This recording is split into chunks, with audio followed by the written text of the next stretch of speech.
করি। আল্লাহ এ তৌফিক তুমি দান করো। সকলেই বলুন আল্লাহুম্মা আমিন। আল্লাহুম্মা সাল্লি আলা মুহাম্মাদ ওয়া আলা আলি মুহাম্মাদ কামা সাল্লাইতা আলা ইব্রাহিম ওয়া আলা আলি ইব্রাহিম ইন্নাকা হামিদুম মাজিদ। আল্লাহুম্মা বারিক আলা মুহাম্মাদ ওয়া আলা আলি মুহাম্মাদ কামা বারাকতা আলা ইব্রাহিম ওয়া আলা আলি ইব্রাহিম ইন্নাকা হামিদুম মাজিদ। সুবহানা রাব্বিকা রাব্বিল ইজ্জাতি আম্মা ইয়াসিফুন ওয়া সালামুন আলাল মুরসালিন ওয়ালহামদুলিল্লাহি রাব্বিল আলামিন। আমিন। এই সংক্ষিপ্ত আকারে যেখানে বসে আছি, সকলে মিলে এক বাক্যের দ্বারাই আমরা আল্লাহর প্রশংসা করব। যে বাক্যটি প্রয়োগ করব, বাক্যটি খুবই ছোট, কিন্তু নেকি বা সওয়াব অনেক অনেক বেশি ভরা আছে। তাই সকলে জোরে সোরে বলি আলহামদুলিল্লাহ। তারপরে পরে যিনি প্রশংসার হকদার রাখেন তিনি হলেন জনাবে মুহাম্মাদুর রাসূলুল্লাহ সাল্লাল্লাহু আলাইহি ওয়াসাল্লামের উপর শত সহস্র শান্তির ধারা বিবর্ষিত হোক। আল্লাহুম্মা আমিন। আল্লাহুম্মা সাল্লি আলাইহি আল্লাহুম্মা বারিক আলাইহি। বাবজি, আমি কোরআন থেকে কয়েকটি আয়াত পরিবেশন করেছি। এই আয়াতকে কেন্দ্রে রেখে আমি কিছু মূল্যবান কথা আলোচনা করব। আল্লাহ যদি আমাকে তৌফিক ইনায়াত করেন তো ওমা তৌফিকি ইল্লা বিল্লাহ।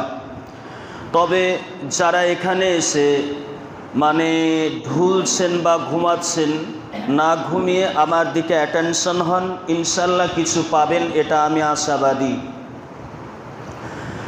ইসলাম দ্রোহী আব্বাজি ও ভাই, আমরা পৃথিবীর বুকে আগমন করেছি, পৃথিবীর ভিতরে আমরা এসেছি, চলাফেরা করছি, জীবন যাপন করছি। তবে আমাদের দ্বারাই কতটা লাভ হবে, উপকৃত হবে, আর যেটা আমাদের কাছে পাঠানো হয়েছে বা এসেছে নবীর দ্বারাতে, সেই জিনিসকে মান্যতা দিলে কতটা লাভ হবে, কতটা উপকার হবে আমরা বুঝতে পারব। পৃথিবীতে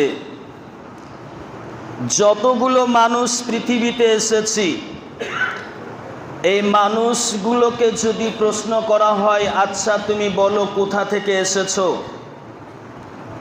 সে বলবে আমরা পৃথিবীতে আসার আগে আমরা ফল ফ্রুটে ছিলাম। আপনার আঙ্গুর, বেদানা, মাছ, মাংস এর ভিতরে ছিলাম। এগুলো আপনার মা নামে ম্যাশিংয়ে খেয়েছে, আব্বা নামে ম্যাশিংয়ে খেয়েছে। মা নামে যেগুলো খেয়েছে ডিম্বাণু হয়েছে, আব্বা নামে যেগুলো খেয়েছে এগুলো শুক্রাণু তৈরি হয়েছে। আব্বা মা মিলনে আমরা পৃথিবীতে এসেছি মাত্র এক ফোঁটা নাপাক পানির দ্বারাতে। তো এবার যদি প্রশ্ন করি, ঠিক আছে তোমরা এর আগে ফল ফ্রুট ছিলে, নাপাক পানি ছিলে, কিন্তু এমন একটি জিনিসের কথা আপনাদেরকে বলবো বা বলতে যাচ্ছি, সেটা আপনার হাতও নাই, পাও নাই, জিহবা নাই, মুখে কথা বলতে পারে না, বাকশক্তি নাই, চলার শক্তি নাই। তাকে যদি প্রশ্ন করা হয়, আচ্ছা বলো তুমি কোথা থেকে এসেছো বা কে তোমাকে পাঠিয়েছে, সে কিন্তু সুন্দর করে উত্তর দেবে। সেটার নাম কিতাবুল্লাহ, আল্লাহর কোরআন, কোরআন মাজিদ, কালামুল্লাহ। আচ্ছা প্রশ্ন করি, এবার কিতাবকে প্রশ্ন করি, কোরআনকে প্রশ্ন করি। কোরআন বলো তুমি কোথা থেকে এসেছো, কে তোমাকে পাঠিয়েছে? কোরআন কি বলছে শুনুন। বিসমিল্লাহির রহমানির রহিম। তানজিলাম মিম্মান খালাকাল আরযা ওয়াস সামাওয়াতিল উলা। কোরআন বলছে, মানুষ রে, তোমাদের বাক শক্তি আছে, কথা বলার ক্ষমতা আছে, তাই পৃথিবীতে আসার আগে তোমরা ফল ফ্রুটের ভিতরে ছিলে, মাছ মাংসের ভিতরে ছিলে, এক ফোঁটা নাপাক পানির দ্বারাই তোমরা এসেছো। কিন্তু শুনে নাও, আমি কোরআন কোথা থেকে এসেছি, কে আমাকে পাঠিয়েছে তোমরা শুনে নাও। তানজিলাম মিম্মান খলাকাল আরদা ওয়াস সামাওয়াতিল উলা। আমি সেই কোরআন এমন একটা ধর্মগ্রন্থ যে কোরআন আল্লাহর পাকের কাছ থেকে এসেছি, যে আল্লাহ বিনা খুঁটি খাম্বার দ্বারাই ঝুলন্ত অবস্থায় তোমাদের মাথার উপরে আসমানটিকে ঝুলন্ত অবস্থায় রেখেছেন। যে আল্লাহ ঝুলন্ত অবস্থায় মাথার উপরে আসমানটিকে ঝুলিয়ে রেখেছেন, সেই আল্লাহর কাছ থেকে আমি কোরআন এসেছি। কোরআনকে যদি প্রশ্ন করা হয়, কোরআন বুঝলাম তুমি আল্লাহর কাছ থেকে এসেছো, কিন্তু কোরআন তুমি বলো এর আগে তোমার জায়গা কোথায় ছিল, বাসস্থান কোথায় ছিল, ঘর কোথায় ছিল? কারণ আমরা মানুষ পৃথিবীতে আসার আগে আমাদের জায়গা ছিল নাপাক পানি, এটা তো তোমাদেরকে বলে দিলাম। তবে তুমি কোরআন তুমি বলো পৃথিবীতে আসার আগে তোমার বাসস্থানটা কোথায় ছিল? কোরআন তখন উত্তরে বলছেন, বাল হুয়া কুরআনুম মাজিদ ফি লাউহিম মাহফুজ। আমি এমন একটা সম্মানিত ধর্মগ্রন্থ, আমি এমন একটা সম্মানিত কোরআন, যে পৃথিবীতে আসার আগে আমার জায়গা ছিল, আমার বাসস্থান ছিল লাউহে মাহফুজ। লাউহে মাহফুজে ছিলাম। সেটা আবার কি? লাউহে মাহফুজ বলা হয় একটি তাককে, যে তাকে আমরা কোরআন মাজিদ, পবিত্র কোরআন বা পবিত্র বইপত্র আমরা রেখে দিই, তাকে বাংকারে সুন্দর করে সাজিয়ে সেই তাককে বোঝানো হয়েছে। কোরআনকে যদি বলা হয় কোরআন বুঝলাম পৃথিবীতে আসার আগে তুমি লাউহে মাহফুজে ছিলে, কিন্তু কোরআন শোনো তুমি কার উপরে এসেছো, কার উপরে অবতীর্ণ হয়েছো তুমি বলো। কোরআন বলছে ওয়া আমিনু বিমা নুজিলা আলা মুহাম্মাদিন, আমি মুহাম্মদ সাল্লাল্লাহু আলাইহি ওয়াসাল্লামের উপরে নাজিল হয়েছি। অর্থাৎ তোমরা যার উপরে ঈমান এনেছো সেই মুহাম্মদ সাল্লাল্লাহু আলাইহি ওয়াসাল্লামের উপরে আমি নাজিল হয়েছি। কোরআনকে যদি প্রশ্ন করা হয়, কোরআন বুঝলাম তুমি মুহাম্মাদের উপরে নাজিল হয়েছো, কিন্তু কোরআন তুমি বলতে পারবে আমরা তো মানুষ, আমাদের কথা বলার ক্ষমতা আছে, কিন্তু আমাদের কোনো সন্তান জন্ম নিলে সেটা ছেলে হতে পারে, সেটা মেয়ে হতে পারে। ওই ছেলেটা ওই মেয়েটা যখন সে জন্ম নেয়, যখন পৃথিবীতে আগমন করে, ও কোন মাসে হয়েছে সেটা আমরা লিপিবদ্ধ করে রাখি খাতা কলমে। কোরআন তুমি বলতে পারবে কোন মাসে তুমি অবতীর্ণ হয়েছো? কোরআন বলছে মানুষরে তোমাদের হাত আছে, তাই হাতের দ্বারাই, কলমের দ্বারাই, খাতার দ্বারাই তোমাদের সন্তান, তোমাদের কন্যা, এদেরকে তুমি লিখে রেখেছো কোন মাসে হয়েছে। জানুয়ারি, ফেব্রুয়ারি, মার্চ, এপ্রিল, এরকম মাসগুলোকে তোমরা লিপিবদ্ধ করে রেখেছো। তবে শোনো, আমি কোরআন কোন মাসে অবতীর্ণ হয়েছি ভালো করে তোমরা শুনে নাও। কোরআন বলছে শাহরু রমজানাল্লাযী উনজিলা ফীহিল কোরআন, আমি এমন একটা সম্মানিত ধর্মগ্রন্থ, আমি এমন একটা সম্মানিত কোরআন যা আমার আগমন ঘটেছে আপনার মাহে রমজান মাসে। রমজান মাসে আমি নাজিল হয়েছি। কোরআনকে যদি প্রশ্ন করা হয়, কোরআন বুঝলাম তুমি এসেছো মাহে রমজান মাসে, কিন্তু আমাদের সন্তানগুলো যখন জন্ম নেয় এ রাত্রিতে নেয় না দিনে নেয় সেটাও আমরা লিপিবদ্ধ করে রাখি। তবে কোরআন তোমার কাছে কোনো ডকুমেন্টস আছে তুমি রাত্রিতে এসেছো না তুমি দুপুরবেলা এসেছো না সন্ধ্যায় এসেছো, কোন টাইমে এসেছো, তোমার কোনো ডকুমেন্টস, কোনো কাগজপত্র আছে নাকি, দলিল আছে নাকি? কোরআন বলছে মানুষ রে তোদের মানে কাগজ আছে, খাতা আছে, কলম আছে, তাই তোরা লিপিবদ্ধ করে রেখেছিস।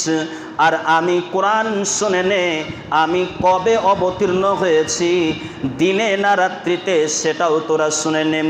বিসমিল্লাহির রহমানির রহিম। ইন্না আনজালনাহু ফি লাইলাতিল কদরি ওয়া মা আদরাকা মা লাইলাতুল কদরি। আমি এমন একটা সম্মানিত ধর্মগ্রন্থ, আমি এমন একটা সম্মানিত কোরআন, যা আমি রাত্রিতে নাজিল হয়েছি। ওই রাতটা যে সে রাত নয় রে, তোদের যে বয়সটা, এ বয়সের চাইতে বেশি যদি কোনো মানুষ ইবাদত করে। কারণ হাদিসের ভিতরে তফসিরে আছে, যদি কোনো মানুষ 1000 মাসের চেয়ে যদি আপনার কিনা ইবাদত করে, তার চেয়ে উত্তম বলা হয়েছে সেই রাত, যে রাত্রিটাকে খোঁজার জন্য আমরা জেগে থাকি। আপনার কিনা সেই বেজোর রাতগুলো যা লাইলাতুল কদরের রাত্রিতে পাওয়া যায়। কোরআন বলছে, মানুষরে আমি যে সে কোনো রাত্রিতে আমি নাজিল হইনি, পৃথিবীতে আসিনি, পৃথিবীতে আমার আগমন ঘটেনি।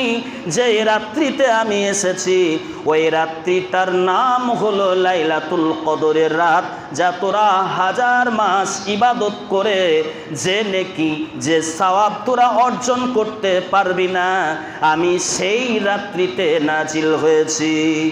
জোরে বলা যাবে না সুবহানাল্লাহ? কোরআনকে যদি এবার প্রশ্ন করা হয়, কোরআন বুঝলাম তুমি সেই মানের লাইলাতুল কদরের রাত্রিতে, উত্তম রাত্রিতে নাজিল হয়েছ, কিন্তু কোরআন তোমার সঙ্গে আমার এবার তর্ক বিতর্ক হবে, দেখব তুমি কতটা আগিয়ে যেতে পারো। কোরআন বলছে বলো। কোরআনকে যদি বলা হয়, কোরআন এই গহরাপুতা গ্রামে তেমাতার পথে যদি কোনো অ্যাক্সিডেন্ট হয়, কোনো মারামারি হয়, ঝামেলা হয়, আমরা মানুষ দৌড়ে গিয়ে সেই ঝামেলাটাকে আটকাতে পারবো। সেই অ্যাক্সিডেন্টটাকে আপনার কিনা দেখা গেল সেখানে দৌড়ে ঝাঁপিয়ে আমরা পড়ব, আর মানুষটিকে, ওই লোকটিকে, ওই বাচ্চাটিকে যে অ্যাক্সিডেন্ট হয়েছে, ওকে হসপিটালে দাখিল করব, হসপিটালে আপনার অ্যাডমিট করব। কোরআন তুমি বলো, এইরকম মানুষের পাশে তুমি দাঁড়াতে পারবে? এইরকম কি তুমি সাহায্যের হাত বাড়াতে পারবে? কোরআন বলছে, মানুষ রে, তোদের হাত আছে, পা আছে, তাই গহরাপুতা গ্রামে তেমাথাতে অ্যাক্সিডেন্ট হলো, বাচ্চাটিকে নিয়ে হসপিটালে চলে গেলে, তারপরে নার্সিংহোমে অ্যাডমিট করলে, ঠিক আছে, কিন্তু আমি কোরআন কেন এসেছি, আর উদ্দেশ্যটাই বা কি, আর আমার ক্ষমতাটা কতটা, তোরা এবার শুনে নিন। কোরআন বলছে, বিসমিল্লাহির রহমানির রহিম। লিতুখরিজান নাস মিনাজ যুলুমাতি ইলান নূর।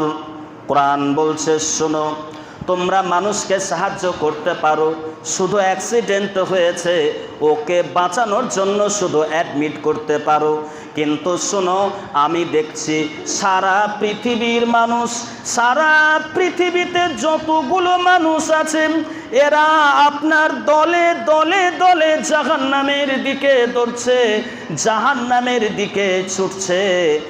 আমি কোরআন এমন একটা সম্মানিত কোরআন, ওই সমস্ত মানুষগুলোকে জাহান্নাম থেকে মানে বাহির করে, অন্ধকার থেকে বাহির করে, অন্ধকারে নিমজ্জিত আছে মানুষগুলো, ওই অন্ধকার থেকে টেনে হেঁচড়ে বাহির করে নিয়ে এসে আমি কোরআন আলোর সন্ধান দিয়ে থাকি। কোরআন বলছে, আমি কি করে থাকি, যে মানুষ এরা অন্ধকারের ভিতরে আছে, যে রাস্তায় চলছে সেই রাস্তাটা জাহান্নামের দিকে দৌড়ছে, কিন্তু ওই সমস্ত লোকদেরকে আমি কোরআন আটকিয়ে আলোর সন্ধান দিয়ে থাকি। বলা যাবে না সুবহানাল্লাহ? তাহলে ক্ষমতা কতটা হলো? আমাদের চাইতে বেশি ক্ষমতা হলো কোরআন, যে আমরা শুধু হাত পা ভেঙে গেলে, মানুষ অ্যাক্সিডেন্ট হলে তাকে অ্যাডমিট করাতে পারি, এর বেশি কিছু করাতে পারি না। আর কোরআন বলছে, জাহান্নাম থেকে আটকাবার জন্য, জাহান্নাম থেকে বাঁচানোর জন্য আমি কোরআন পৃথিবীতে আগমন করেছি। এবার কোরআনকে যদি মানা হয় তাহলে এতটা বিপদ থেকে বাঁচতে পারবো। আল্লাহ রব্বুল আলামিন এই কোরআনকে কেন্দ্র করে বলছে, মানুষ রে, তোমাদেরকে দুটো জিনিস দিয়েছি। এক নাম্বার হলো কদ জাআকুম মিনাল্লাহি নূরুন ওয়া কিতাবুম মুবিন, এক নাম্বার হলো কালামুল্লাহ, আর দ্বিতীয় নাম্বার হলো নবী মুহাম্মদুর রাসূলুল্লাহ সাল্লাল্লাহু আলাইহি ওয়াসাল্লামের সুন্নাত বা হাদিস। এই দুটো জিনিসকে যদি কেউ আমরা আঁকড়ে ধরতে পারি তাহলে আমাদের দ্বারাই সমস্ত বেফালতু কাজ দূরীভূত হয়ে যাবে। কেমন? একটু উদাহরণ দিই তাহলে বুঝতে পারবেন। এই আপনার শব্দটাকে কেন্দ্র করেই আমি উদাহরণ দেব। কদ জাআকুম মিনাল্লাহি নূরুন ওয়া কিতাবুম মুবিন। দেখা গেল আপনার বাড়িতে একটা সন্তান আছে, ছোট বাচ্চা।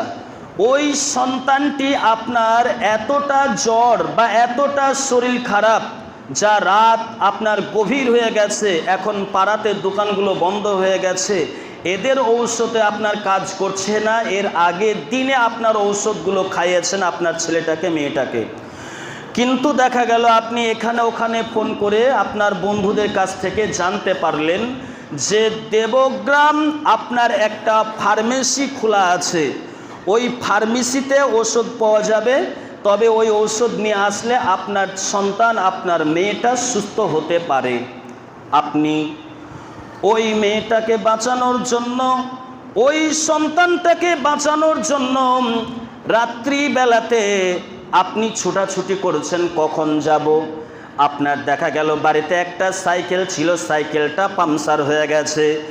দেখা গেল আপনার মোটর বাইকটাও তেল নাই। রাত্রিবেলায় কি করবেন? আপনি রাত্রিবেলাতে ওই রাত্রি গভীর রাত আপনি ছুটতে লাগলেন, কিন্তু আপনার বিবি আপনাকে একটা ব্যাগ ধরিয়ে দিয়েছে হাতে। ওই ব্যাগটি নিয়ে আপনি চলে গেলেন দেবগ্রাম ফার্মেসিতে। দেবগ্রাম ফার্মেসি থেকে যখন ঔষধটা নিয়ে আপনি দৌড়তে যখন আপনি বাড়ি ফিরলেন, আপনাকে দেখে মনে হলো যে ভাই, যে ঔষধ আপনি আনতে গিয়েছিলেন আপনার মেয়ের জন্য বা ছেলের জন্য, দেখা গেল ও ঔষধ তো ঠিক আছে, কিন্তু আপনাকেই নার্সিং হোমে বা আপনাকেই হসপিটালে অ্যাডমিট করতে হবে। আপনার যে অবস্থা, বলে ভাই আমি দৌড়তে আমি ঔষধটা নিয়ে আসার জন্য গেছি, কারণ রাত 12টা বেজে গেছে, দোকান বন্ধ হয়ে যাবে, এর জন্য দৌড়াতে গিয়ে বাম্পারে ধাক্কা লেগেছে, তারপরে পিলারে ধাক্কা লেগেছে, তারপরে কোথাও পুলে আমি ধাক্কা মেরেছি, পাটা ছিঁড়ে গেছে, কপালটা ফেটে গেছে, হাঁটুটা আমার ছিঁড়ে গেছে।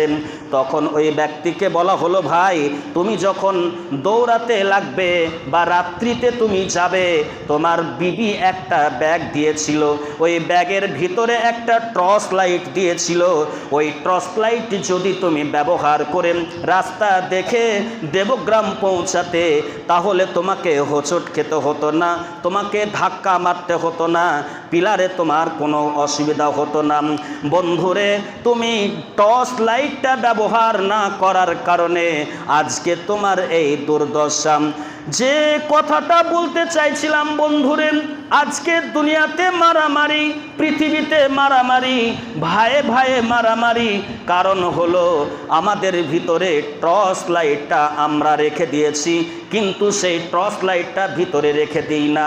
সেটা হলো আপনার কিনা কোরআন, আর দ্বিতীয় নাম্বার হলো নবী মুহাম্মদুর রাসূলুল্লাহ সাল্লাল্লাহু আলাইহি ওয়াসাল্লামের তরিকা। আল্লাহ এই দুটো জিনিস দিয়ে পাঠিয়েছেন আমাদেরকে যে হে আমার বান্দা, তোমরা শুনো, কোরআনকে গ্রহণ করো আর আমার নবী মুহাম্মদের কথাগুলোকে তোমরা মেনে চলো, তাহলে পৃথিবীতে লাঞ্ছিত, অপমানিত, অপদস্থ হবে না। কিন্তু সেগুলোকে ফেলে দিয়েছি আমরা, সেগুলোকে দিলে অন্তরে রাখতে পারিনি, যার কারণে আজ মারামারি, কাটাকাটি, লাঞ্ছিত, অপদস্থ হতে হচ্ছে। কেন? শুধু দুটো জিনিস না থাকার কারণে, তাই না ভাবছি? বারাকাল্লাহু লানা ওয়া লাকুম ফিল কুরআনিল হাকিম ওয়া সাওয়াতুল কারীম।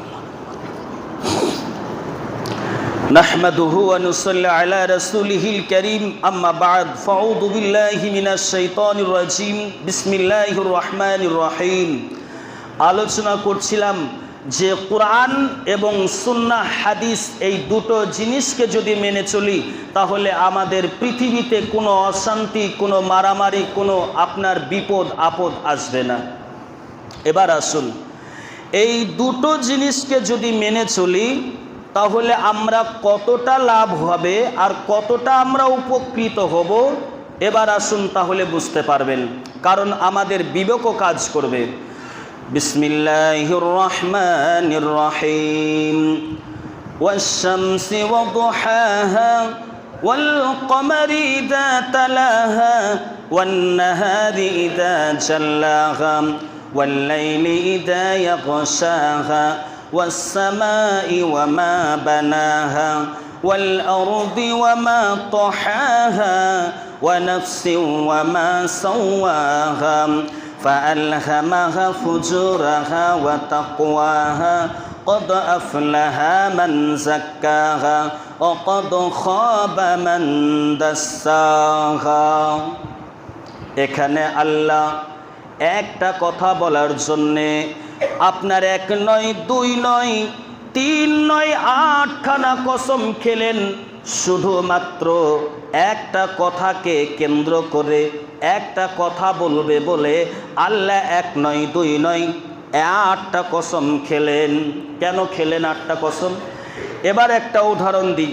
এই আয়াতকে কেন্দ্র করে আমি উদাহরণগুলো দেব আর আপনাদের কোরআন থেকেই কিছু মূল্যবান কথা বলবো। তো এই 8টা আপনার কসম খেলেন একটা শুধুমাত্র কথা বলার জন্য। সেটা কি? উদাহরণটি হলো, আপনার ধরলেন এই গ্রামের যিনি হাজী সাহেব, ওনার সঙ্গে আমার দেখা হয়েছে বেথুয়া ডহুরি স্টেশনে। তো উনি বলছেন যে মৌলভী আব্দুর রহমান সাহেব, আপনাকে বেথুয়া ডহুরি স্টেশনে 1000 টাকা দিয়েছিলাম। আমি বললাম না তো। উনি বলছেন হ্যাঁ তো। এই দুইজনা তর্ক বিতর্ক চলছে। তাহলে দুজনাই কি মিথ্যা বলছি? না, এমনও তো হতে পারে উনি 1000 দিয়েছেন আমাকে, আমার মনে নাই, না হয় উনি কাউকে দিয়েছেন মনে করতে পারছেন না, তাই আমাকে বলছেন যে দিয়েছি। এবার যখন দুজনা কথোপকথন চলছে আর আমি বলছি না আপনি দেননি, উনি বলছে দিয়েছি, তো তখন উনি কি বলছে জানেন? আল্লাহর কসম, আল্লাহর কসম, আল্লাহর কসম, আল্লাহর কসম, একবার নয়, দুবার নয়, তিনবার নয়, 8 বার কসম খেলেন হাজী সাহেব আর বললেন আপনাকে আমি বেথুয়া ডহুরি স্টেশনে 1000 টাকা দিয়েছি। একটা মানুষ যখন একবার নয়, দুবার নয়, আপনার 8 বার কসম খেলেন বন্ধুরে, তখন আমাকে কি করতে হবে? এবার পকেট থেকে বাহির করে সুসুর করে 1000 টাকা দিয়ে দিলাম।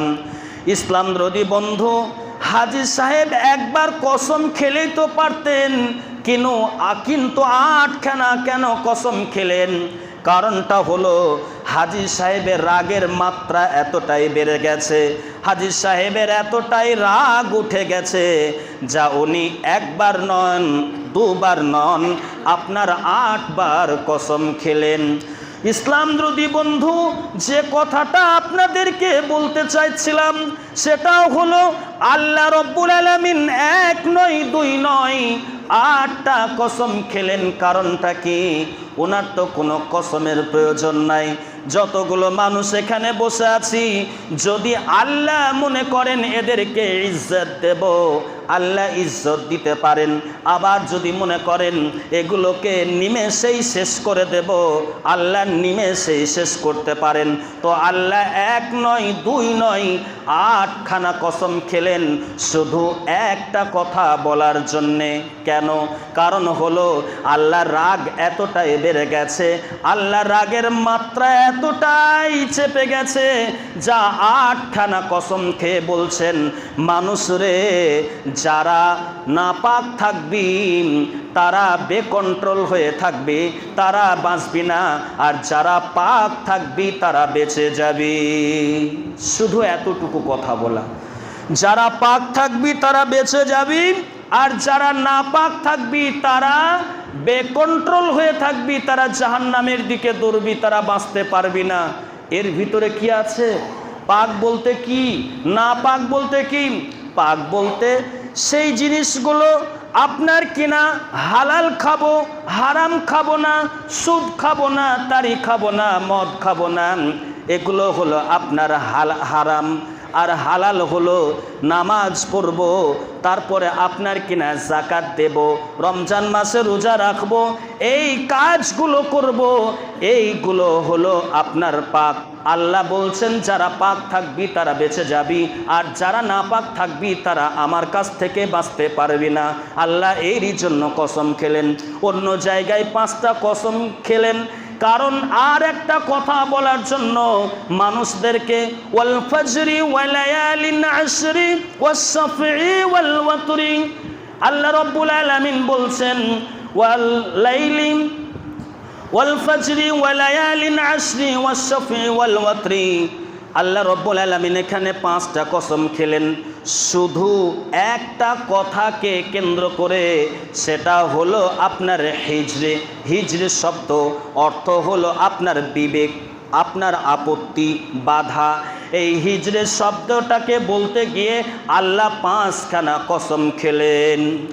এর উদাহরণটা দিয়ে আমার বক্তব্য শেষ করব, তাহলে মূল বক্তব্যর বিষয়টা আপনারা বুঝতে পারবেন।